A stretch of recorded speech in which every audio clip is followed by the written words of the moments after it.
Well,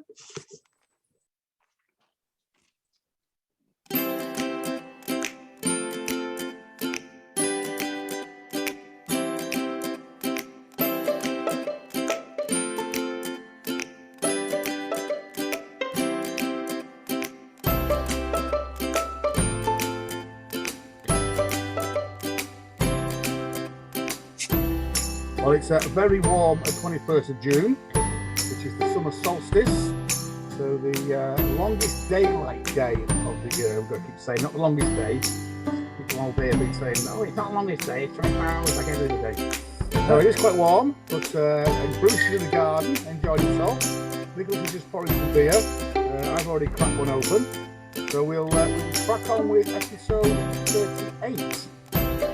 So I think we've missed an episode at some point. I think I was supposed to do an episode 36. So again, if you are such an adamant fan of, I don't think God, then we may have missed one out, but I'm going to try and rectify that. On it was a silent episode. It was a silent episode. It probably was, yeah. So the plan tonight. It was the episode where we desisted from drinking. It was the alcohol-free episode. Yes. We're going to crack up with our A to Z of beery pub calls. So far we've done ABC, GH, IJ, OQ, U, VW, and tonight we're going to add to the list D, M, and P, which is a bit more straightforward this week, wasn't it, chaps? I know, that's a bit thinking about still. And I've just tweeted, we've got a fair mix. We've got a brewery, a couple of beers. We've got a town with two names. We've got a pub that was set up by the monks about 1,000 years ago. And we've got two very nice Yorkshire destinations. And one that potentially gave the podcast its name. And then also one of the key ingredients of beer. So we'll go there as well. So I say Bruce is sat in the garden. It looks a bit overcast in York at the moment. It's very warm though. Very warm, yeah. Scape there. And he's just giving us a quick. Look, I see your next door neighbour in the window. Tell him to put the clothes on. Oh yeah, I've got a bit of blue sky there. A bit of blue sky. So hopefully, I've just noticed last couple of podcasts because we do very limited editing. I think it was my internet a couple of times just dropped. So Bruce started talking like a Dalek, which he's probably right because he's talking blabble anyway. But again, apologies for those people that are listening certainly on the podcast, but it's not so bad on YouTube because there's normally a picture you can look at. But fingers crossed, tonight seems okay. Everything's kind of spun up very well. So hopefully we'll crack on. So we're going to do our usual, just catch up. I think it's been 2 weeks since we did the last podcast. It feels about that time. So beery highlights, and then we'll just do a bit of beer news, there's a bit of that about the moment, and then we'll crack on with our letters this week. So beery highlights. Well, I'm drinking one of them. So it's Thornbridge Beer Month again, and because it was Jubilee this time around, we got 4 extra cans of all those little Jamestowns, which are quite nice. I mean, Nick, we quite like that one at the brewery. I think we had that. It's a kind of a New England Pale Ale, 6%. They do the little cans, it's nice. But tonight I'm on the Bayern, which is the late hopped pill, which is quite nice for a summery day, actually. And the one I haven't yet touched there, which you can see there, is the Jaipur X, which I'm going to say that I don't think drinking that on a very hot June evening at 10% would be a good idea, really. So I've saved that one up ready. But again, as always, really good value. I'm lucky that I was on the initial £30 a month. It's just gone up to a £40 a month now, new members, but it's still a cracking buy, and especially when they throw in kind of four beers. A couple of the beers on there. Again, interesting last week when I went out to my locals last week, they were all kind of focused on bitter. I know it was beer week one day last week, wasn't it? But I had some quite nice stand-up bitters, but I finished up just keeping Nick happy with a lovely cloudy mango-y based IPA as well, just to keep it going. Nicholas, are you on Great Newsom tonight by the looks of the bottle? No, I'm on. It was a Great Newsom bottle. No, the Great Newsom glass. I'm on Rudgate Pale. Very nice. It's almost lagerish. It's very, very pale. And in fact, I reckon you could give that to somebody, tell them it's one of these fancy continental lagers, a lager drinker, and they'd probably say, oh, yeah, this is the best lager ever. But no, it's a pale one. I say I don't think I've had Rudgate Pale before. It's 3.9%, so a good session beer as well, certainly for summer when you're a bit dehydrated. So yeah, very nice. Bruce, is any point asking you whether you've got any beer in for the vicinity? No, not for the foreseeable future. today, and I've been told I have to lose some weight, which was the most predictable prognosis. The most predictable prognosis ever. I say what? Just today, Bruce, you were told you have to lose some weight. I could be telling that for the last 30 years, man. I think, Bruce, it's mostly the pies that you eat rather than the odd beer or so. Cut down, Probably all the people selling beer is good for us now, so crack on. Right, Bruce, you've been out and about. You and again, another new pub that I've not come across before. The Goodman Arms. You've been to there, haven't you? Nick's took you. Nick, have you? Have you ever don't think so. Goodman Arms? No. I thought you'd been. Oh, it's owned by the same people who until very recently owned the Bay Horse at Berrythorpe. This is fantastic pub, the Goodman Arms. Right, now Bruce's internet is going down, isn't it? It's not just me. Yeah, no, we're losing you, Bruce. We're losing you. That's atmosphere in York. Go a bit nearer the back door, Bruce. Just into me, and there's Bruce, just go a bit near the back door. We're just losing your thing. So again, for those on YouTube, this looks a cracking pub. I mean, Bruce is sat outside with his normal kind of drinking gang, but I mean, it looks a stunning pub inside. And on the bar, I can see Dixon's Best Bitter. I can see Nick Ambleton's. Sorry, not what's he called, Nick? Yeah, Ambleton Ales. I can see two of those. I can see a White Rat. I can't see what that one is. How is it or something? They've got the All Hallow Ales. That was the Owl Twist Pale Ale, which I have to say had an extraordinary, peculiar taste. But prior to that, I'd been drinking the Great Newsom Select Dust on the left outer shot there. That was delicious. Because there's another pumps on the background on the other bar, isn't there, as well? Oh, there is, yeah. It's just a huge range of beers and incredibly reasonably priced. On a Monday night, people come from far and wide to do a pint, or a steak. It was £10. I think it's 12 now. I have to say, we didn't realise there would be even doing food on Monday lunchtime. The food looks stunning. It is just the perfect pub. You can see all the paraphernalia and brewery in here. Yeah. On a Friday night in winter, they get on a Friday night and Saturday night, they get a big cast iron pot. They have a huge range there, which I should have took a shot of really. And they'll cook like a rabbit casserole, a Venice casserole in the range. It's probably, I would think, definitely deserves a place for one of the best dozen pubs in the country. And I said it's incredibly reasonable. It is just a stunning pub. If you like pubs, you would not fail to love this. Well, hang on, Bruce. You said they used to own the Bay Horse. Well, we went to the Bay Horse last Saturday. First time I've been in ages for something to eat, and they basically had the identical lineup of beers on there. All right. So it was impressive. They had 8 beers lined up, of which they had their own beer at what, £3.40 a pint. I know it's mad, yeah. So go on, Bruce. Where is this pub? Where is the so it's a mile out of Market Wheat, and the Market Wheat lies roughly halfway, nearer York than Hull. So if you're going along the not 59, is it, what road is it? A1079. If you're going from Hull to York or vice versa, look up the signs for Market Wheaton. Market Wheaton's a small town, only one high street. At the end of the high street, there's one road to Goodmanham. And Goodmanham's a big linear village, a surprisingly large village. I have to say, I've been to the pub quite a few times. It's the first time that I've ever been in the daytime. So I was quite impressed at what a prosperous village it is. It's on the Wolds Way as well, so loads of walkers come in. But I say, on a night time, it's just very dimly lit. You've got all the flickering flames, but the food's great, the beer's great. And it's the type of pub that I think people, when they go to Ireland, go to seek out. It ticks all those boxes. He's also got he's a big enthusiast. He's got some ancient motorbikes there, some old cars. He's got some fantastic outdoor seating areas, and you can reach out the gents talk and touch the very small All Hallows Brewery. I don't think he sells the beer to anybody else bar. Right. There's a medieval church in there. Yeah, well, worth it. And the Bay Horse mentioned that's in Burythorpe, which is again just south of Malton, Norton. Is there a menu sort of got an Italian twist to it, Bruce? No, not at all. All right, okay. So obviously the one in the Bay Horse does, but I think is it the landlady, or I'm sure the landlady who is the brewer who owns them. He's Italian. But, he is Italian here, right? Okay, but it's his other half that does the brewing, isn't it? Yes, I think he does. Yeah, with a couple of lads helping her. I'd say. Yeah. And the beer is certainly very authentic. It tastes like proper microbrewery. So I had the Old Twist Pale Ale, and whether it was certainly very earthy, and three of us tried it to see what the back taste was. We were entirely certain.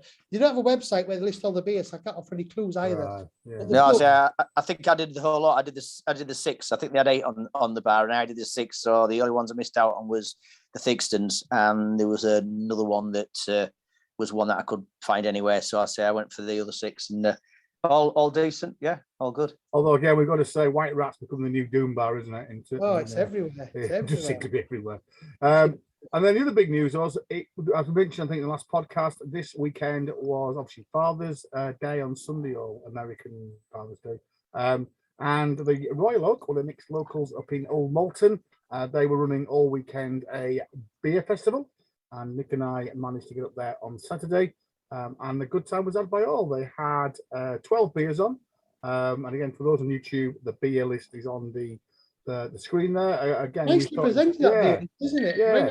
Nice we thought it was quite a nice selection of beers, mainly Yorkshire. They're all Yorkshire beers, aren't they?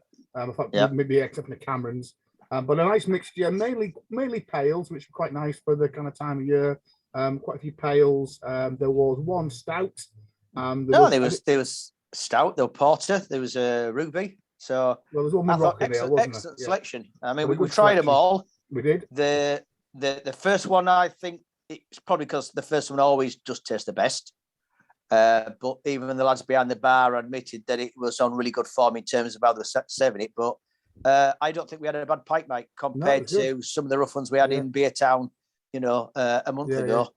And like you said, there wasn't anything daft or crazy. They ranged an ABV from about 3.6 up to 5.5. So it was good. That allowed us to try every one of them, didn't it? Yeah, you paid £1 for your glass, so we got a nice little. It was a plastic glass, unfortunately, but I think Steve said on his feedback yesterday they raised nearly £400 for the Yorkshire ambulance, which was great. But Bruce, can you see in the background of some of these pictures that I put on? What was the predominant drink that most of these people were actually drinking at the Lager? Yeah, Brava. Yeah, but it was either Brava or Madrid. Me and Nick kept looking around saying, every table are drinking lager. Is anybody drinking bitter? Because they only had like polypins, so they weren't massive, and they were all kind of outside gravity, poured. And we did wonder because Friday night had been quite busy. With it being such a nice day. We got there Saturday with a bit more of a cast, but all the beers were available still. And as you say, interesting that a beer festival where the majority of people there were drinking pints of Czechoslovakian beer brewed in Tadcaster. And only a few people, probably, I don't know, a quarter of people were actually drinking the fine 12 Yorkshire beers that were in offer. So a little bit of got a couple of little video clips. So let me just play these. Just again, they probably make more sense for those on YouTube, but I'm sure you can listen in for those on the podcast. At the old Royal Malton Beer Festival. Absolutely. So hey, this is a riot. I'm rocking. Test that. That's quite nice. And that was the Daleside Moroccan, which was quite interesting. That slightly darker beer. And then again, just there was some really good music on. And again, for those on YouTube, there's a lovely picture of the glass that you presented when you arrived.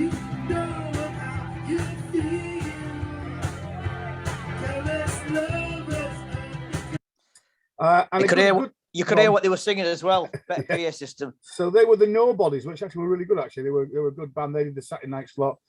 We spent half the time in the pub because it was as you can see from those pictures, it was fairly busy.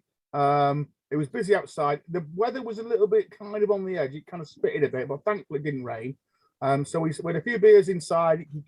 You went out to the bar. What was it? £2 a half, wasn't it? £4 a pint for all the beers, which we thought was great. So dearer, dearer than what Steve normally knocks his beers out on, but that was simply to cover the costs of having the extra staff on, having the racking that he had to bring in, and everything else as well. I mean, at the end of the day, he probably made more on the lager than he did on the beer as well. But you don't mind. We wandered into town. We'd be paying £4 a pint anyway, so it was good to support. And I think it was a cracking. Steve did a little feedback on Facebook yesterday, and he said they had a really good weekend. It's been great. The first one they've done there, and I think they'll do some more in the future. So that's fantastic. And like you say, Nick, I think North Riding was probably our pick, wasn't it? Which was the first one. The first one, the one with the Stars and Stripes on there. Yeah. But I say it was just because it was so refreshing, and it was it served well as well, even from gravity. It had a nice head on it, and kept well to the bottom of the pint. The Cameron's actually was all right. Cameron's Road Crew, that was quite a nice one. That was an American Pale Ale, and there was Select Dust on, but it wasn't the normal Select Dust. It was a special edition Select Dust, which had got a few more hops in it, which was quite nice. But yeah, well, like you said, there wasn't really a bad beer, really, was there? I quite like that Bingley Brewery Wobble Damper. That was quite nice, a bit stronger at 5%. I know you tried the stout, which was okay. The deal side was interesting. That Moroccan ale. So yeah, a good session had by all. Oh, there's some more of the nobodies. So a bit of beer news. Where are we going now? Don't do this to me now. I don't think it's just melting. Road Dog have teamed up with Quorn, haven't they? To offer a vegetarian beer to have with non-meat food. All right. While you peruse the Guardian, Christ almighty. It's all about them. It's all about them going to Heineken in the paper there, right? So I mean, just when things are going well, suddenly my PowerPoint's going right. So the first big news is Taylor's of Timothy Taylor fame. I've kind of caught up with the trends, and they announced this week, big announcement, that they are near completion their new venture in Keighley, which is going to be Taylor's Green, which is a tap and kitchen. And again, for those looking on YouTube, it reminded me a little bit of that pub in Huddersfield we went to. What's it called? The Globe, is it in Huddersfield? Then we went where I was thinking, the bit with Old Taste of Taylor's with that kind of mezzanine sitting area. So this was the Lord Rodney, which is an existing Taylor's pub, but they're a complete refurb. And I say it's going to be Taylor's on the Green, tap and kitchen. And it looks very nice inside. Look, again, a mixture of outdoor and indoor seating. Some nice, these are very nice kind of picture of the old Springwell Brewery on one of the kind of walls. So I'm not quite sure exactly when it's going to be open. It's just down the road from Weatherspoons, if anybody knows Keighley, and not very far from the railway station. So I think the Lord Ronnie used to be the more lively of the Timothy Taylor's pubs in Keighley when we used to go there. So it was a big space. I think we went in a couple of times, didn't we, Bruce? Yeah, this is a very similar vibe, obviously same designer as the Inn on Cheltenham Parade, which is heavily branded as Timothy Taylor's Inn on. Yeah, right. Oh, Harrogate, you mentioned that, didn't you? I have to say the beer was not great at all, but you can see it's got this very kind of upmarket vibe. Interesting, of course, Harrogate, a very different demographic to Keighley. I'd like to see the pricing in this one, and obviously there'll be a very, very knowledgeable audience in Keighley. I'll keep a pint of Taylor's, so definitely worth checking out.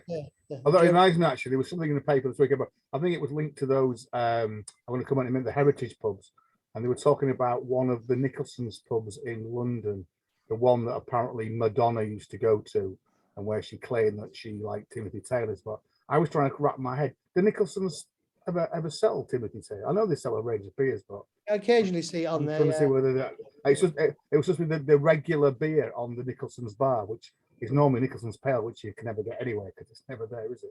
No, Nick always goes on about. I have to say, the best. Come and have a free drink on us for your birthday. You go there and you turn up into York 20 miles later. I've come for a free beer. Oh, I'm sorry, we don't have it on. You can't have anything. So yeah, I've had a couple of letters complain about that before. Yes, I've got. I'm going to say best pint Timothy Taylor's landlord. We keep saying it's not what it was. I was at the Fox in Stockton on the Forest. A little village between on the outskirts of York, a bit of a linear village out. Pub that's had its heyday and now appearance-wise is not what it used to be. I have to say, we're there taking Evie to Snowball to the Scouts, and we stopped away back for a pint. The landlord was absolutely fantastic. It was almost reminiscent of its heyday. And I should have mentioned as well, actually, Nick, it's interesting, the best pint I've had this year by a country mile, was unbelievably at the Golden Fleece in Rillington a week. Oh, you said you go to Rillington, yeah. Right. Now, we have Isaac Purd on the webcast, the podcast before, so I was shocked to see that Isaac Purd on the bar. The other 2 or 3 realised it was the Jubilee beer, double LX, and I tell you what, it was stunning. The way she kept it. Might as well just have a couple of rail ales on and keep them really well, because you demonstrate those. Everyone's drinking like anyway. Get 2, keep them well. I tell you, man, that was an amazing pint. Mixed be So, certainly. what it tastes like, Bruce? Was it a fruity IPA or was it was a thick, creamy IPA is the best way to describe it. I'll tell you what, it was a stunning pint. I ended up having 3. And it was the best pint. Bloody hell, Bruce, steady. That was so lovely, though. I mean, trying to beer that quality, and in most of the time, so Nick will testify that with a golden fish room. I mean, lots a lot of people on here. But there's also been 2 pubs in Rillington, the big famous. So Rillington's a big dull village on the outskirts of Malton, on the way to Scarborough. Being on the road to Scarborough, you'll pass Rillington, the coach, and also it's a pretty pub, friendly pub. 1 point washed with the brasses and things. That got gentrified, closed down as it reopened now, and only the Fleece remains. The Fleece keeps going. And was always known as a rough of the 2 pubs. It was dead friendly. She's done a bit of nice work to it. I'll tell you what, Nick, I know that Isaac poured, which is a Jubilee beer. It was by far the best pipe of the year. It was fantastic. Again, other news. Just again, we had the Platinum Jubilee the week before, but should also mention that the Working Men's Club celebrated their 160th year anniversary. I know that Pete Brown's got Clubland, the book out at the moment. It's about clubs. And again, we've mentioned a few times here, and certainly, it's where I cut my teeth in my first bar job was at the Railway Institute Working Men's Club, and it was a cracking night with pints of Webster's going everywhere. So again, it's worth just mentioning that. And I think, again, with a couple of clubs we've talked about on podcasts, and again, one of the great things about having a camera card is that you can often get into Working Men's Clubs, can't you? The ones that are kind of, there don't seem to be that many now that have what would they call, not certified, you have the members only. Affiliated. Members only.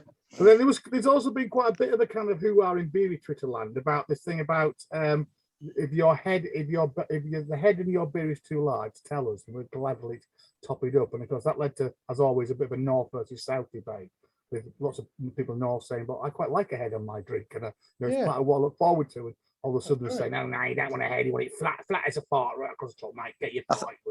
I thought you were going to say if your head's bigger than your belly, you're not a proper beer drinker. So anyway, I thankfully haven't come across any of those signs, because I don't know really. Sometimes, I mean, normally people top it up anyway, don't they? And I say, most people in the north, again, a lot of pubs have oversized glasses, so you can have a bit of a head on it as well. Then Bruce, this Gibson's obviously is reopening now, and this is a pub that's been a bit. It used to be all right, and it's been a bit kind of. Well, the Bar Hotel. Yeah. In York, the Micklegate run was the famous drinking run, from Micklegate Bar right to the other end of it, and I think at one point about 12 or 13 pubs, and the Micklegate was infamous with the Phoenix on there, the Falcon, Walker's Bar that we used to frequent, the nice Malt. The Bar Hotel was a traditional Tetley's down-to-earth boozer, right in the shadow of the bar that everybody started or finished in. And then, of course, with the Monopoly move and things like that, Tetley's got rid of the pub. So it became a Scruffy Murphy's for a while, and the unofficial outpost of the unofficial outpost of the York Celtic fans used to go there and there. And then it became Gibson's, which was music. They did great food in Gibson's, and now it's a good vibe, and then they sort of called it a day. But it is to reopen part of a small pub core now, but they're promising great things. So it'd be nice to see the Bar Hotel reopen, really. And they claim that it'll have cask and craft. Yeah, this is the artist's impression of what it looked like for refurb, but it looks quite nice. So again, and maybe a new venue in York to look out for as well. And then I don't know if you came across this, Jane Stewart. She kind of does a bit of blogging. She's a big Blackpool fan and kind of combines watching Blackpool and drinking. And she'd come across this. I'd not seen this before. Kinder Bueno hazelnut chocolate milk stout, 5.3%. Bruce, I thought of you. Kind of winner. I thought of you when I saw this. So I thought, it. You'd like that. I've not seen it myself. And then again, just quite a few of the papers ran this, but some good news. Well, good news really, in that a number of pubs across the country have been given upgraded status, including Whitelocks in Leeds, which now has got grade 2 plus status. And again, on the next, I've got them here. So there was. I saw that list is 11. I reckon I've been in 4 of them. So me too, for me. Some absolutely fantastic ones. I mean, I haven't done justice really, because there was some great pictures. And the pictures there, we've got the Black Horse, and you guys have mentioned that one, and I keep seeing that coming up in quite a lot of people's things. Yeah. I mean, but the one below is the Harrow Inn near Petersfield, which just looks fun. Look at that. Just looks fantastic, doesn't it? Just like, beer from the barrel, kind of logs to sit on. A massive Inglenut fire that must have been there since about 1262. So it was Whitelocks in Leeds. They've gone to grade 2 plus. The Prince Alfred in Maida Vale. That looked good.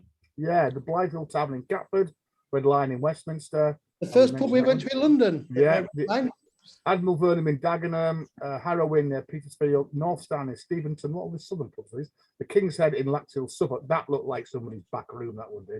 Yeah. The Victoria in Great Harwood, Lancashire, the Black Horse in Preston, and the Bridge in Topsham, Devon. So yeah, some great pubs to go and visit. Some of those really, really good. Right, let's get on with our letters then, gents. So the letters that I said this week came out of the bag last time were D, M, and P. And I say we've got quite a mix and match. I think Bruce and Nick both pulled out Massam for their M's. So Nick had to go back and rethink. So he's come up with a slightly different one. So I say we've got another mixture. We've got some beers, we've got some towns, we've got some pubs. So Bruce, you are kicking us off. Now, when I looked in the Good Beer Guide this evening, this town with two names has got no listing at all in the Good Beer Guide. So I hope we've got some gems to tell us about.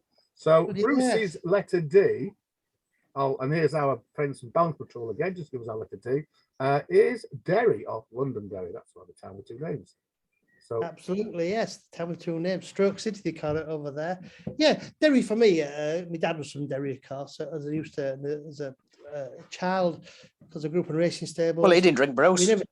No, he never got on holiday. So the only place we ever went on holiday was Derry. So I spent a disproportionate amount of my childhood holiday time in pubs in Derry or Londonderry. And obviously we're not going to dwell on all this stuff about Bishop Derry. Derry. I just saw that dreadful program the other night with that girl from Derry Girls. I mean, it's obviously best avoided. That was an absolute car crash, wasn't that program? I thought it was quite interesting. And what again reminded me, because I've worked over in Northern Ireland, and just that thing that 85% of kids in Northern Ireland still go to a selective faith school. So the school that the girls actually is based on, St. Cecilia's in Derry, is still an all Catholic school. And what really upset me were those girls she was talking to at school who'd never met any Protestants in their life, by the sounds of it, and were quite happy to live in a very narrow. And I guess if you went across the river to the waterside and talk to Protestant kids, they'd be the same. So I don't know really. I think I know what you mean about it being a bit flimsy, a bit flobsy, but I really good to a couple of pubs, but yeah, I don't know. It was a bit. I think the pipe band and everything was a little bit construed, wasn't it? And that was outrageous. There was just one bit where she started to talk about, didn't she? She talked about. Yeah, it's just I mean, you wonder what somebody at Channel 4 should pull the plug on that and said this isn't fit to wear. It was a joke. It needed an experienced journalist, just rolled out. So anyway, Bruce, as an 11-year-old going to Derry, what were you drinking apart from red lemonade and Tayto crisps? Well, I would drink cider in those days. Northern Ireland still has a thriving drink. Lemonade. All the E numbers still prevalent to this day in Popping Island. Yes, that was it. Mr. Waddy Orange Squash, that's on the go. It glows in the dark. And you get that football stuff. What was that? Was that football special from County Donegal? Now that's the one for F. I've got that football special. Yeah, if you're in Donegal or in the selected bits of Glasgow, you can pick up a bottle of football special. Because of course it was actually brewed for Armagh people, lots of non-drinkers because they're Presbyterians in Armagh. Yeah. So when they raised the cup at the end of football grounds, they weren't drinkers, so they asked the local pop company to devise a drink that would have a big foamy head. And a small town that was named escapes me currently now, and the device football special, and it's incredibly sweet drink with a massive frothy head. You drink it and you feel your feelings afterwards. Yeah, you can buy it online. But having said that, as we got older, of course, and I have to say, that's where we went. And my dad was one of those people who, although my dad was a Catholic, his best friend was a Protestant. So as a child, we did crisscross between the communities, and that was a bit unusual. But I have to say, since being back and actually his best friend, Harry Coyle, sadly no longer with us now. His son still runs the upstairs, downstairs pub on the bog side. So if you go upstairs, downstairs. I always go looking for Terence, just trying to grab a free pint, but I haven't looked yet. But there are two cracking pubs. It's Peter O'Donnell's in the centre of town down near the sort of Diamond Strand area there. I think it's probably the type of pub that I think when people go to Dublin on the holidays, they go looking for a pub that's got to be full of life and non-stop band, and it's dark and the Guinness is flowing. They're all a bit small sometimes in Dublin, aren't they? Peter O'Donnell's in Derry, I think, is the probably best pub in Ireland for that. If you're going looking for that, it's absolutely fantastic. packed full of people. All the tourists go there, but all the locals go there as well. Guinness is great. It's everywhere to visit. And I think the pub, which amongst the bulk of our family was there watching all, is Tinny's. Uncle Daniel, again, on my dad's lost all his siblings now, all of them left. He would take me out, go visit him, even though life. So we got to Tinny's, and me and Michael and Nick, of course, were big frequenters of Sotheby's, a real non-gentrified melting pot for everybody in Malton. I think Tinny's was the Derry equivalent of that in Derry. Again, no walks life going there. Very non-pretentious pub. It's all over YouTube now. It has become a little bit of a draw for people to go because it really is untouched. But I say, yeah, but if you're going to Derry, I say, and obviously you go there, you can walk on the walls. The views are great. I had a bit of resurgence course with Derry girls. But they're the two pubs, really. You won't find any real ale. I mean, there's a little bit of craft beer. Yeah, a little bit. Yeah, it's getting on there.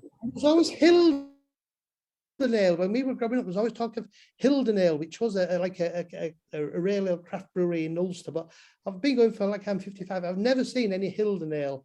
But apparently they're still brewing it. And of course, what you do get in all the pubs is Smithwick's, unique to Northern Ireland. It just actually said there's a pub in London. Guinness, the good big guy just said is that there is a pub in, a brewery in Londonderry. Although these don't listen to pubs, so I'm just going to see if I can find what it was. For Manor, real ale breweries, Ards, Barons Court. These are Northern Ireland. Beer Hut, Black Mountain, Boundary Full House, Farmageddon, Fermanagh, Hercules, Hidden, Hillsdale, Knockout, Lacarda, Lacal, Mashdown, McCracken's, Modest, More Mountains, Northern Iron, Northbound, Rough Brothers. Can't see the one. Londonderry, Rough Brothers, apparently, is in Londonderry. It's a new brewery, so interesting to say there. So, well, that's good. That's second time round then. We've had a little bit, well, I won't say international, I better not say, well, I would say international, but over the sea, shall we say. So Nick chose checkers of a Prague drinking house last time, and Bruce was one from the Emerald Isle. Right, Nicholas, you're next, and I've got a little teaser photograph, which actually is featured on a number of our podcasts, because this is from our North Yorkshire Moors and Coast soiree, which maybe kicked off the old podcast thing some time ago. And I know it's a Aber Ale glass, but it wasn't an Aber Ale. Yeah, thought you'd have a better photograph of that, really. Well, I thought it was, but it's a bit crap. Doesn't do the view justice. All right, go on then. I'll give you that one instead. That's better. Oh, yes. Well, it is, yeah. So it's the Duke of York in Whitby. There are lots of Duke of York pubs, obviously. We spoke about this many, many moons ago, how pubs got the name. There is a Duke of York in York, which... quite amusingly, when tourists see it, because it's a black and white timber building, they think, oh, this must be one of the oldest pubs in York. But in fact, up until about 10 years ago, Bruce, it was an estate agent, wasn't it? Yeah, it was, yeah. There's a Duke of York knobhead in down near London, isn't there, as well? Is that what? The Duke of York lives in bloody Windsor Castle, who's apparently going to, about the York residents, apparently, Bruce, you tell us. York residents are going to it's going to be it's going to have its reading in Parliament on December the 6th. We're going to get rid of him. Yes, he's going. So anyway, come back to the real Duke of York. Yeah. So the one in York. It was a Leeds Brewery. Has he gone independent now, Bruce? Because Leeds Brewery sold all the pubs, didn't they? Camerons own all the pubs. Yeah. But I believe the lads still run the brewery. Yeah. But the one we're talking about is the one in Whitby. As Michael mentioned in the intro, the building dates back 1,000 years. And in fact, it was occupied by the monks who serviced the monastery, the abbey up on the cliffs there in front of Tate Hill Pier. So obviously a lot of the stuff coming in at that time, their provisions they would get in from the pier. The pub itself only has a history of about 150 years. But when you walk into it, it does feel a lot old, and it feels like one of those, typical smuggler sort of a seaside sort of a pub. Always busy. We used to go in there regularly for the food because there's so many places in Whitby you can go for, well, decent food and decent beer.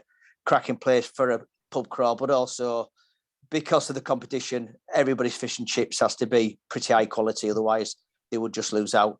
But it's not just fish and chips. They do some lovely seafood salads in there. And when lobster is on the menu, it's probably the cheapest lobster you'll find in the country. So it's cracking food, cracking beer as well. Once again, I think it might have changed hands because they always used to have 2 or 3 beers on, of which they often used to have Spitfire or Bombardier, and then maybe one Yorkshire, often Copper Dragon. Now they've tended to go down the Osset blonde, but you can normally find at least 3 Yorkshire ales on the bar. And it's right at the bottom of the 199 steps up to the Abbey. So whichever way you want to do it, if you need some Dutch courage before you climb the steps, then bob in there for a couple of pints. You remember when we used to bike home, lads, after having 6 or 7 pints, you don't feel your legs, do you? You never get tired on a bike. Or if you've come up and gone back down again, it's a good place to stop off for a beer before you carry on back over into the new town. So yeah, D for the Duke of York in Whitby. Duke of York, and again, Did you see me go Country Foul the other night? Yes, yeah. Say again, Brooks. It was on Country Foul, wasn't it? Yeah. Everybody was going to those lemon bumps. With yes, Amble. they were. That's right. Yeah. So again, following the podcast, we had both those in our podcast, Whitby and Amble. I mentioned they normally have the Whitby beer in now as well, because again, as you can just see the brewery on the right hand side, those on YouTube, above St Mary's Church and the Abbey is the brewery, and they often have the Jet Black, which is quite a nice drink anyway. And again, I've just noticed a theme here. So I know last time I talked a little bit about Tenby, and I managed to find an apartment that was 2 doors down from the Tenby Brewery tap. And again, for those watching YouTube, the white building there on Tate Pier Sands, I once stayed a week there, or a couple of years ago, stayed a week there, and it just happened in 15 yards from the Duke of York, which is the white building there. So just a knack of finding pubs. Oh, what dear? A pub, dear? Oh yes, it's a pub quite close to here. A very good pub. So Nick's chosen Duke of York. Bruce has chosen a Derry. So I've gone, as in true form really, I've gone for a beer. And it's a beer that I guess has a twang of kind of reminiscence about it. It's a beer of our youth. We've talked about it a few times, and thankfully it's a beer that has been revived and is coming back. So if I say it was brewed by Vaux, are you guys any nearer thinking about it? Double Maxim. Double Maxim. So Double Maxim was the Sunderland version of brown ale, of Newcastle Brown, wasn't it? It was a similar northeast strong brown ale. We mentioned strong brown ales through the week about steel workers and shipbuilders needing, good strong bones and muscles, etc. And so Double Maxim, I can never remember it on draft. It was always in pint bottles, a bit like Nuki Brown was. But I don't know whether there was again, some pubs sold Nuki Brown, some pubs served Double Maxim. And as I mentioned, thankfully, it has now recently, the Maxim Brewery was launched. And we mentioned it on the podcast that we did Northeast. I bought a bottle of it last year in lockdown from Morris. Yeah. Selling it off. And I don't think it's quite the same. It's 4.7, and I've got a feeling it was made a little bit stronger than that. And of course, they're famously doing those fantastical cans and those kind of party 6 cans whatever you got in there, quite a lot of beer. Again, it's classed as tawny brown ale. I nicked this from the brewery here. It was first brewed back in the 1901 by the Vaux Brewery, and it was linked to the Maxim machine guns that I presume Maxims are made up in Sunderland, weren't they, Nick? I think, or Northumberland Hussars. Anyway, it says there. And Vaux ran it for many years, but Vaux probably closed in 1999. And I say thank. Are we back? I don't know what happened there. Very strange. So it is still recording, so hopefully we'll be all right. We tried to prattle on without the but no, that's fine. So yeah, sorry. Double Maxim was named after the machine guns, the Maxim machine gun, and I've got a feeling was that Vickers Maxim. No, it was a German gun. Maxim. Oh, right, Maxim, right. Don't know where they've got that from. But anyway, at least the Northumberland Hussars who used it in the Boer War. So that was that one. And as always, there's a little bit of a tale, which these two are probably bored of hearing about.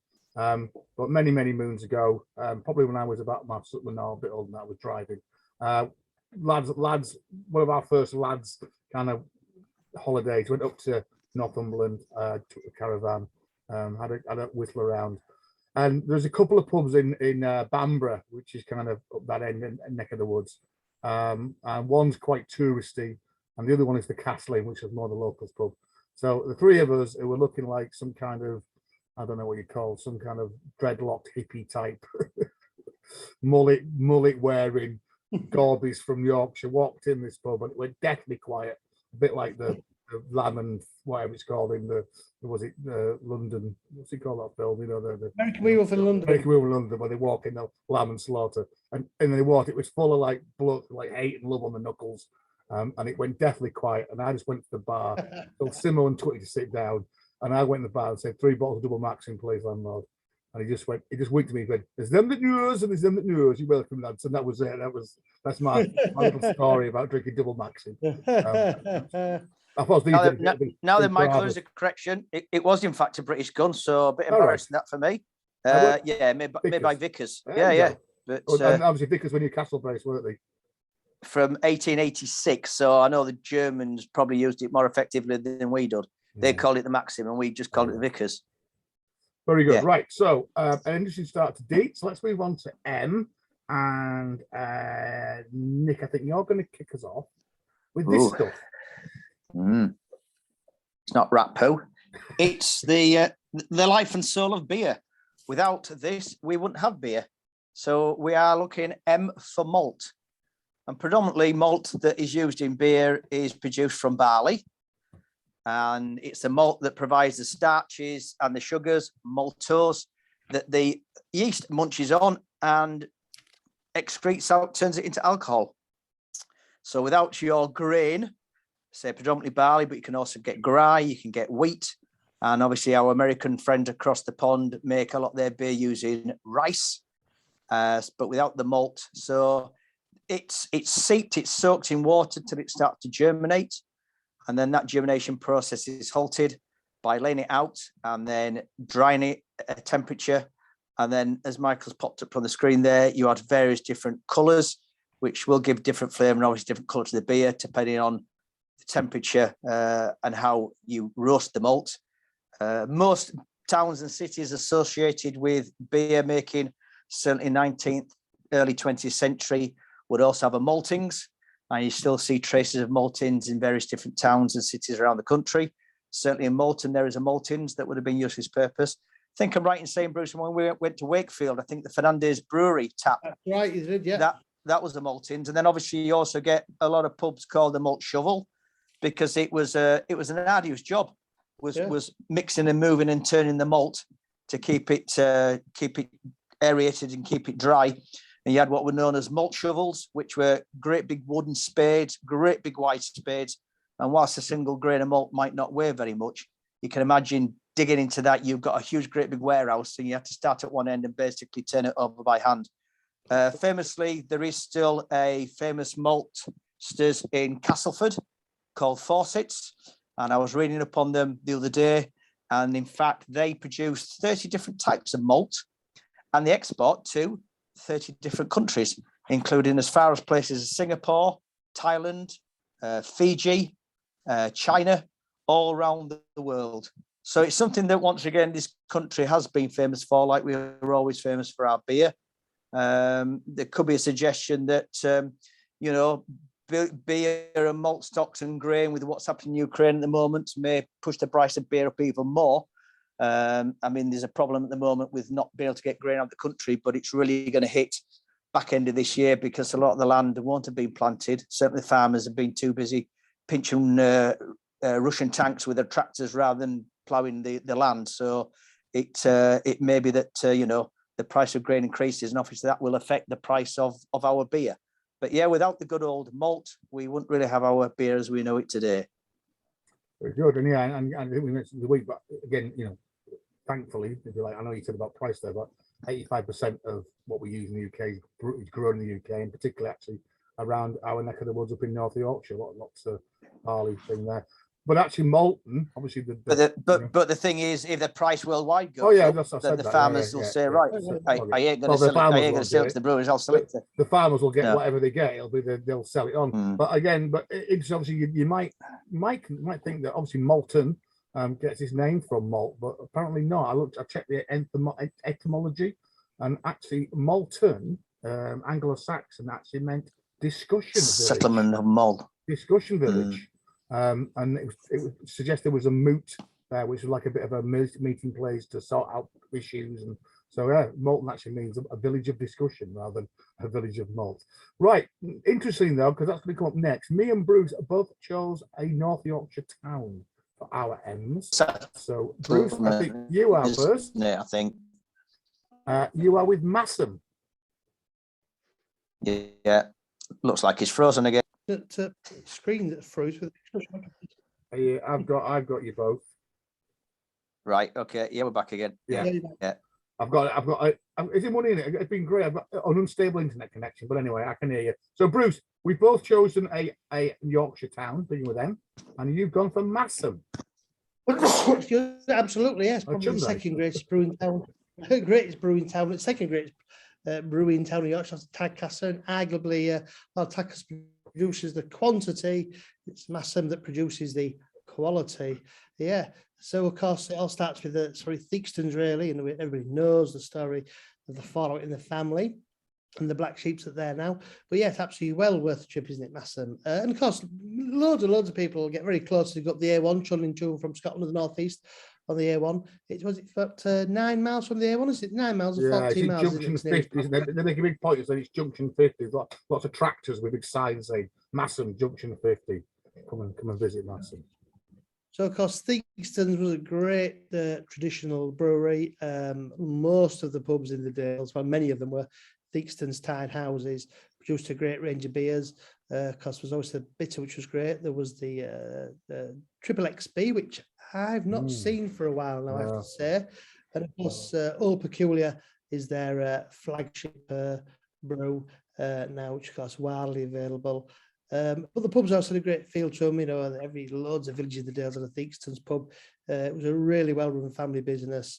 And of course, the Black Bull was the brewery tap, which was a fantastic pub when we were there. And the Black Bull is now part of the Theakston's Visitor Centre, isn't it? I've not actually been since it's been the Black Bull. We are aiming to go soon, really. But I did look, and you don't get a particular lot of free beer. But of course, Theakston's then became part of Scottish and Newcastle for a period of time. And they are now independent again, aren't they? Yeah, the family bought them back out again. Yeah. 1980, 2003. Simon Theakston brought the company back out of Scottish and Newcastle. Well, to be fair, Scottish and Newcastle weren't bad custodians, were they? Although, again, they had some fantastic pubs, rather like Tetley's in Yorkshire. They were just really well maintained. They had a great feel about them. And of course, we had to get the beer tie in. That was the beginning of the end, really. Yeah. The one in York, was Walker's Bar. We had a solitary Theakston's bar in York. It was a little bar called Walker's Bar at the end of Micklegate, and it was fantastic little pub. The old place gleamed, didn't it? It attracted one of those pubs that attracted a cross section of everybody. And what was also interesting was it was next door to a nightclub. So on a lunchtime, you get loads of old ladies going for lunch. The beer was always amazingly well kept. But then on a Friday night, all the people have been around the lively pubs are kind of going there for a breather. Then a nice quiet pub before they moved to the nightclub, which I thought was really strange, really. So it went, but they are producing a few different interesting ales now, aren't they? And trying to keep themselves relevant, Theakston's. What was one we had in Wakefield, Nick? That was rather nice, wasn't it? That was something like, you had it, was the stave bender, wasn't it? Yes, that's the one. And it was to do with coopering, wasn't it, I think? Yeah. Yeah, we've mentioned that they're one of the few pubs, one of the few breweries still has a cooperage. And in fact, remember that we shared a picture of the first cooper in God knows how many years was whatever they do, barreled them, didn't they? They just, I'm looking now, just say that they still do it XB. Best bitter, Black Bull bitter, Lightfoot, XB, or Peculiar. That's what it was XB. Bateman's was triple XB, wasn't it? Yeah. Bateman's. Yeah, but I've not seen XB for ages. But I say we had been to Massam soon. I think we're going to try and tie it with a Massam show. They used to have the full range of the King's Head, but the King's Head is now a Mitchell and Butler, so they tend to mix it up with the Black Sheep, Theakston's, and then another couple of Yorkshire beers. So it's not a bad place to go for a real ale. But say what I think it must have been Theakston's, or they had a close association, and they used to have the whole range of Theakston's on in there. Yeah, no, that's White Hats, which are really good, isn't it? The food used to live in the King's Head as well, didn't it? That'd be in the jacket. Yeah, and again, I think Massam's always, I don't know, in a way, it's quite a small town, isn't it? I mean, there's not a lot of shops there. there's a very small co-op. There's a sweetie shop. There's a If it didn't have a town, if it didn't have a town hall, I don't think you'd even call it a town, would you? It's got a lovely big, obviously, market square that which they still use for sheep fairs and things. But it's got 2 breweries and quite a good range of pubs. So again, listen here, King's Head, Nick's mentioned. That's probably been the most. The Bruce Arms is just across the square from, just tucked away slightly. The White Bear, which was linked to the brewery, and it still is. And the Bay Horse, which is just a little bit further out away from the town. And of course, the White Bear was famous because it used to have a polar bear behind the bar, which I remember going to a kind of stuffed head of a polar bear. And Bruce has mentioned Old Peculiar, and again, this comes from the seal of the Old Peculiar. And again, just a bit of research. This is Massam, again, is a very old town and was given to York Minster in the medieval period. But the Archbishop of York, who was a bit lazy, didn't want to go that way. So rather than put it into the Archdiocese of York, it became a peculiar, which meant that it was outside the Archdiocese of York. I never knew that. They were left to do their own things, really. And the bishop didn't really have any say over them. Making beer and getting pissed, that's why. Yeah, which is probably why they brewed a very strong beer, 5.6. And I think Old Peculiar, again, it's a beer that was great. It then lost a little bit of its, I think Scotch Newcastle made it a little bit weaker. But it's back now to a good beer, and a lot of people again talk quite highly of it again. So I've not had it for a while. I've had it in the bottles. I think I might have a bottle downstairs actually in the garage. But there we are. So Bruce has chosen Massam. So now I've got a little again a photo from the past here, just to entice us. Yeah. So I've chosen Malton because it's the name of the podcast. So Malton is obviously our town. And this is a view at what was, and what I remember as being the original Malton Brewery, when Sotheby's Hotel in the kind of early 80s moved on or diversified from undertaking into making beer. In these very stables, which it was a stable block where Double Chance, is it a Derby winner, Bruce, back in whenever it was? Grand National winner. Was stabled here when Malton, still is a famous racehorse town, and they put a very small plant brewery in there and started churning out beers. And, Colin Sykes and Jeff Woolens. Yeah, who were both kind of fairly experienced brewers, weren't they? Jeff had been assistant head brewer at Bass for many years. Yeah. I think Colin was more of a home brewer or something. Home brewer, but he had a lot of knowledge, a lot of experience. I think Colin was the main driving force behind the brewery being set up. Of course, Neil, he'd done microbiology at university, so he had a knowledge of what you had to do and chemicals and all that sort of stuff. So yeah, they were a good team in the start, really. And again, this is 1984, 85 when brewing was in a decline, wasn't it? The big companies had taken over. In Malton, there'd been a massive decline. Cameron's was left, but they weren't brewing in Malton. It was just a distribution. Tetley's and Cameron's. And that was it. There wasn't a great deal of offer. That's why we were drinking bottles of Guinness and bottles of bloody Duff Maxing, because there wasn't much else. So this brewery was quite unique. One of the first ever. I wouldn't call them. Well, I thought they were craft. They were brewing really good beer with really simple ingredients, and it was great. And Sotheby's became, and the Crown Hotel became our local. It's where we probably got our love for beer. And give Neil his due. Alongside his own beers, he started to kind of put other beers on, and it became a bit of a beery thing, didn't it? A beery, where you went to. Very destination, yeah. Yeah. So a couple of pictures here. So again, a couple of pictures inside the pub and Double. I couldn't find the proper old pump for Double Chance, but again, Double Chance, in its day was our cracking beer. When it was brewed round the back in those first few years, I can still taste it now. And I've never tasted it. I've never had that taste again for beer. No, you're right. It was extraordinary. It was a cracking beer. Hoppy, wasn't it? Yeah. It was 3.8%, so you could drink gallons of it without getting too bad.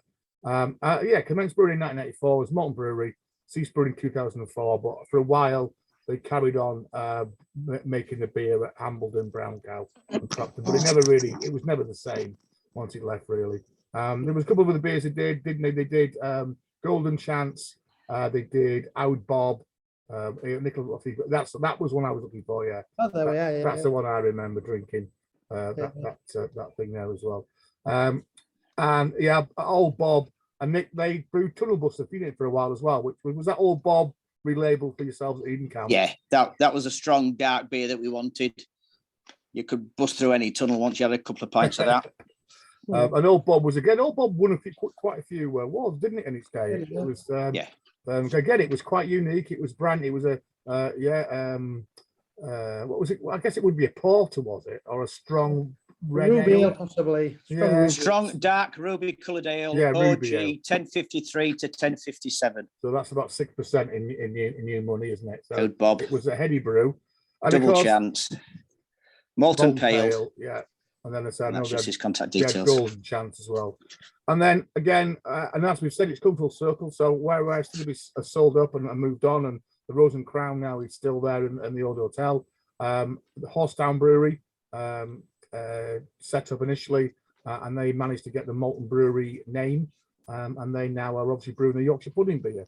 I think unfortunately at the moment that's all they're doing. I know you said you had some Whitwell beer, Nick, I think when you were up there at the food festival the other week. But yeah, their beers are quite nice actually. But they're not brewing double chance, are they? And I don't know why they're not brewing double chance. And there's Nick with these Russells and Malton. It's obviously Malton. So the theme is often the racehorses and the horseshoes, and that's I think what Neil used that in his original in his logo. It was the 3 barrels within the horseshoe. So yeah. And Howard's just kind of slightly adapted that, hasn't he, for the Malton Brewery and the Horsetown Brewery and the Yorkshire pudding. But Yorkshire pudding seems to take over the world, so I'm guessing that's kind of what he's doing at the moment. I went into the big Morrison's today in town with my friend at lunchtime, and as you went through the main doors was a huge rack of Yorkshire pudding beer. Very in the face, very prominently positioned. Right, so let's get on to our last one. Then here's Jack again with our letters P, and I think Nick, you're going to kick us off, and it's going to be another beer. So here we go. A Great Newsom beer. I'm going to say I had my label already.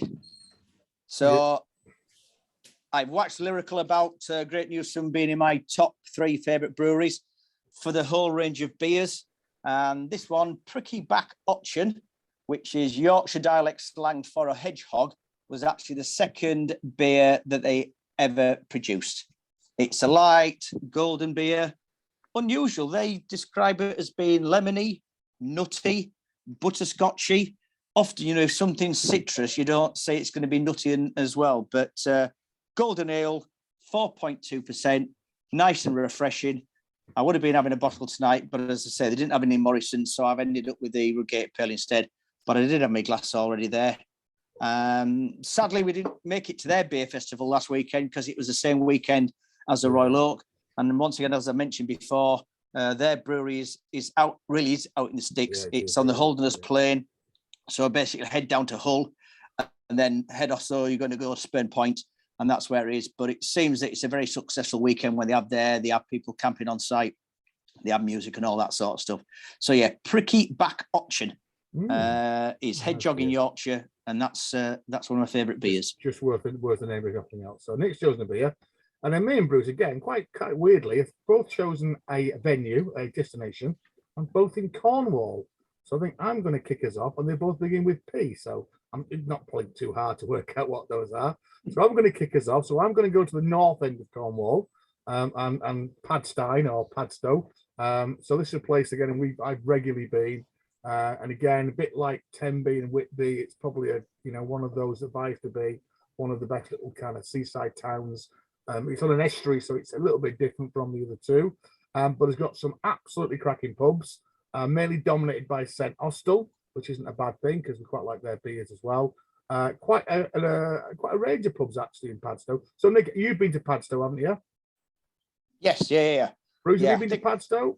Went in a couple of pubs. Oh, okay. I know unfortunately the rail link's gone and it's a cycle one now. So there are lots of pubs around the harbour as you'd expect. So our choice was always the Shipwrights. Shipwrights is on the far side of the harbour, and mainly because you could sit outside and drink. Although I've got to say, mainly in there we used to drink Rattler, and we worked out quite early on that there's 2 kinds of Rattler in Cornwall. There's a locals Rattler, and there's like the normal bog standard, what they call them, grommets or whatever Cornish people call non-Cornish people. So we managed to have the nod and get the locals Rattler, which is less fizzy but a little bit stronger. So that's a great place. On the other side of the harbour is the old Custom House. These are both set Hostel House. And that's a little bit more kind of chilled and quite a bit more into some food. Tucked away just around the corner from the old custom house is that Harbour Inn. Again, it's quite nice. It doesn't get as busy because it's slightly off the kind of harbour. But then the kind of pubs of choice these are the London Inn, which is the that's the one I've been in. I would probably go to. Kind of one kind of single room, really atmospheric, a bit like that pub that Bruce was talking about right at the start there. Sea shanty singing on a Sunday night, fantastic hanging baskets, normally a full range of say Oster cask on, so really, really nice. And then just up there on the same road on the other side is the Golden Lion. And I know actually the Golden Lion is the only pub actually that's in the Good Beer Guide now, in fact. So I think that's because it's not tied, because I think most pubs in Padstow are set Oster. I don't think the Lion is.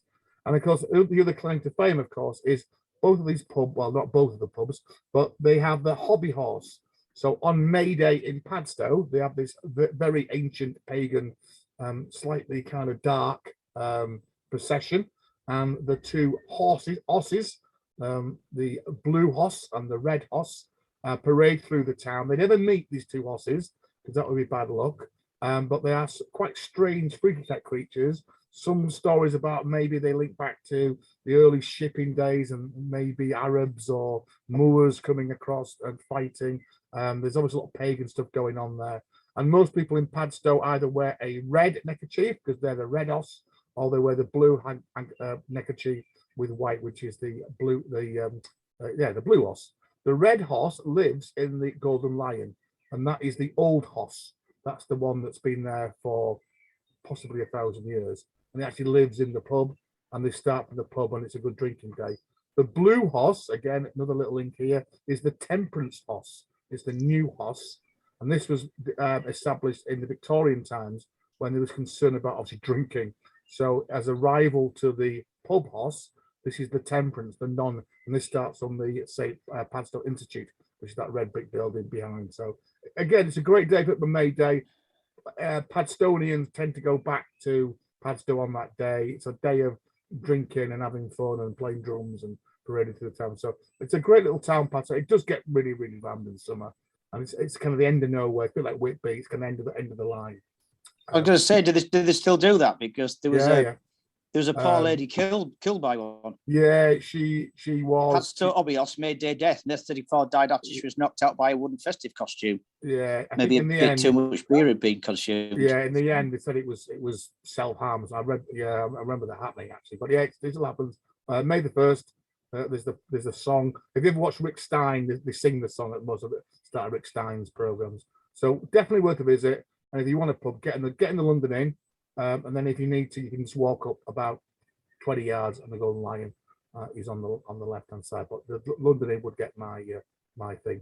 There is a brewing company in Padstow which makes very good beer, and they haven't been since they've opened this. They've opened now a small tap room as well, and they're just for you, Bruce. Chip Ahoy, they're the best fish and chips in Padstow. This is just back from the harbour, but you'll have to queue, because you queue there for probably an hour. But they are bloody good fish and chips. And great now. There's a tap room next door, so I haven't been for a couple of years, so I'm going back. And of course, we're in the land here of proper job, which, as I've said before, is probably one of my best. Back in middle, so that's a good news. Yeah, I thought they might have been phasing it out and get rid of it, but no, it was back in strength in the other day, so that's good. So, Bruce, you've chosen another P town, but at the other end of Cornwall, and literally right at the end. Well, actually, not a million miles away, because it's funny because Cornwall's quite thin in the middle, so it's not a million miles from Padstow, but it's on the south coast, and this is Penzance. Yeah, so like the Rick Stein expensive tourist model working, one of Cornwall's working coastal towns, yes. Probably down to earth place, Penzance. But I did like it a lot. I mean, obviously, it's very close to centre. On the end of the railway, as you can see there, isn't it? It is, yes. You can't go, as that stone says, you can't go any further. That is it. That's the end of the line. I was going to say, Bruce, that shrubbish doesn't look working class. Yeah. It looks like fancy ferns and stuff to me, does that? So, Bruce, you must have been to the Admiral Benbow when you were in Penzance. It's probably one of the most famous pubs in the world, isn't it? If ever there was a nautical pub to make you feel like Captain Pugwash coming out of the toilets, it would be the Admiral Benbow. What, followed by Seaman Staines? And masturbates, yes, thank you. It's just absolutely fantastic. The downstairs especially, dark woods, it's atmospheric, it's got this pirate ship feel to it. I said, there's the odd plastic lobster, but it is absolutely fantastic. And I'd have to think, like if you're an American who was saved for years to visit Cornwall and you wanted that, I think thought it was, I'm led to believe the Jamaica Inn is not that unautical inside. And actually, it's out of town near the heliport. Well, the Admiral Benbow has it in absolute spades. It's absolutely fantastic. Very famous. I mean, they claim that a lot of that interior is from shipwrecks that were founded on the Penzance rocks, but as you can see there, it looks quite a lot modern to me. But anyway, who knows? But again, and obviously famous because of Treasure Island, because they reckon that Robbie Louis Stevenson visited Penzance and sat in its pub and possibly wrote, and that's where the name came from and stuff as well. It's not a bad booze, is it, bro? They still serve a good pint, don't they? In there? Oh, they do, yeah. And I mean, upstairs we've got the dining room, where it's not as over the top as this. They have actually got a section of the Torrey Canyon, of course, Britain's biggest ever pollutant in the spill tank. They've got a section of that upstairs, actually. But yeah, the Admiral Benbow is absolutely fantastic. If you only have time to go to one pub in Penzance, it's got to be the. I remember Rick Stein saying even sat inside looking out those little square glass windows. It does remind you of sitting in the back of one of those old big sailing ships and looking out, the captain's cabin. Their strapline is serving pirates, smugglers, and rum since 1695. So you can't do better than that. Bruce's mentioned about it, Penzance being a down to earth kind of place. I did actually find a stat that says it's the 10th most dangerous town in the whole of Cornwall, in that there are 76 crimes per 1,000. So it puts it kind of down there. So the Dolphin, I know you mentioned, Bruce, as well, is another pub that's worth. The Dolphin out. Again. Well, the Dolphin, the Turks said the other two great pubs as well. Some people like the Turks said the Dolphin is great again.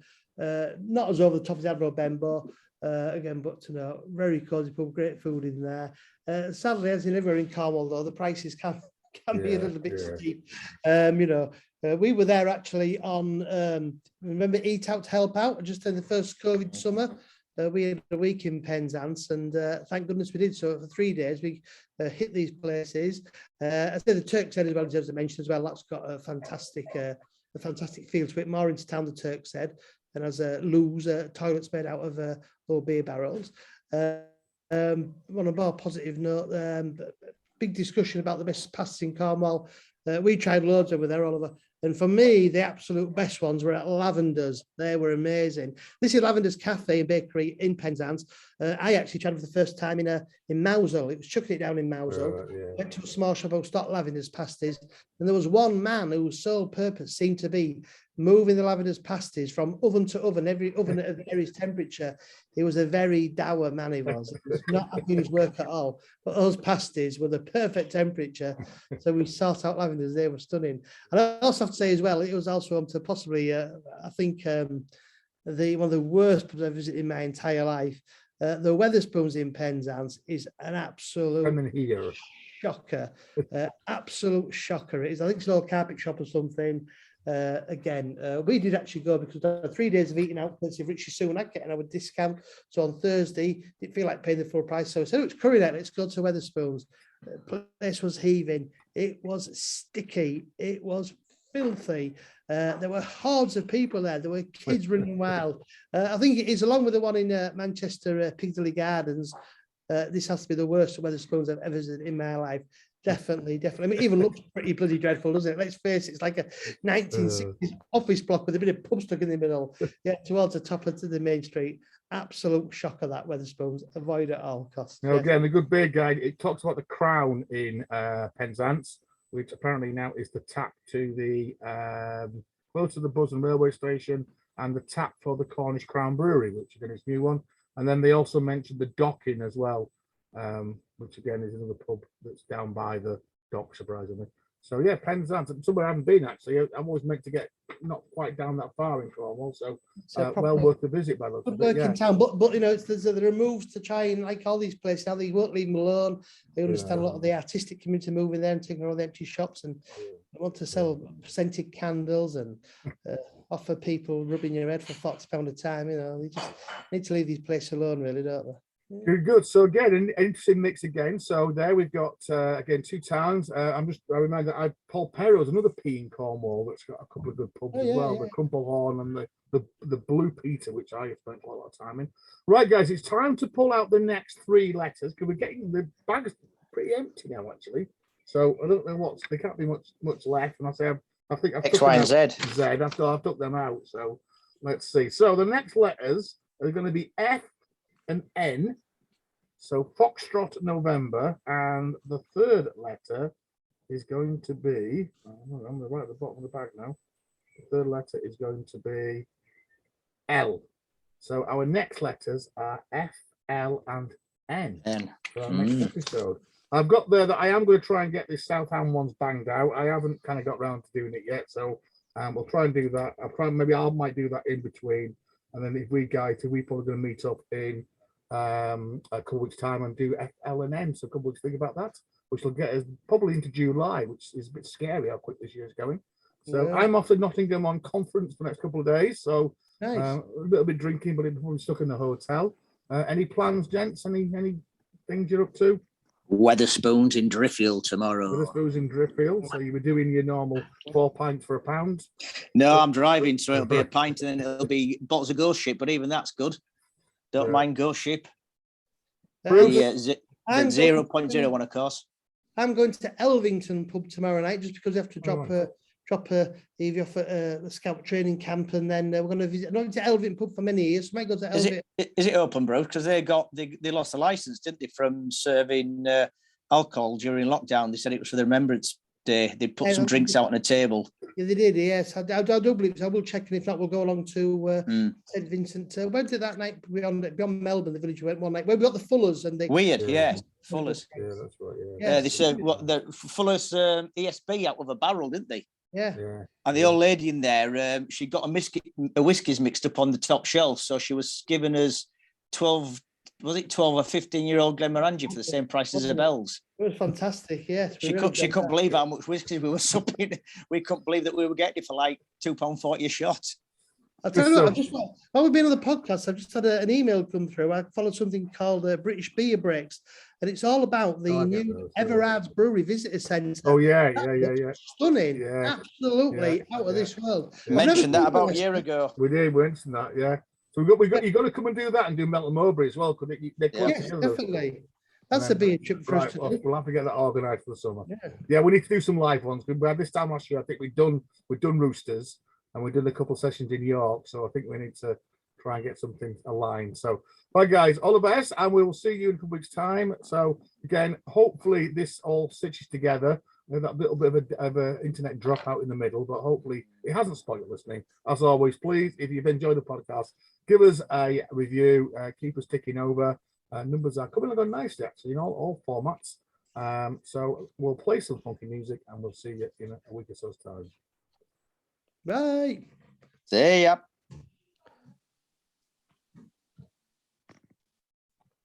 That was very quick music. I'll play a bit more. I'll just provide the pictures. Ooh.